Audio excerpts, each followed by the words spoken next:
Mirip kene wisa murka maperharjaning ponco sampeyan ula sing netra nambaran sing kawelasan ingkang paring kamulyan Sang Hyang Jati Pangeran jiwaku samudra kebuntone nelaku tumuju dhateng Gusti dan kang amurga dumate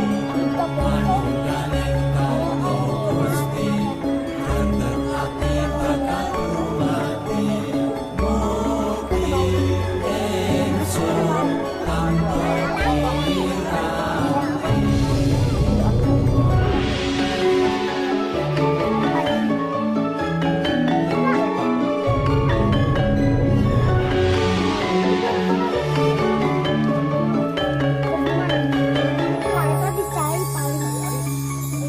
Sulepyan ing sukma madu sarining perwit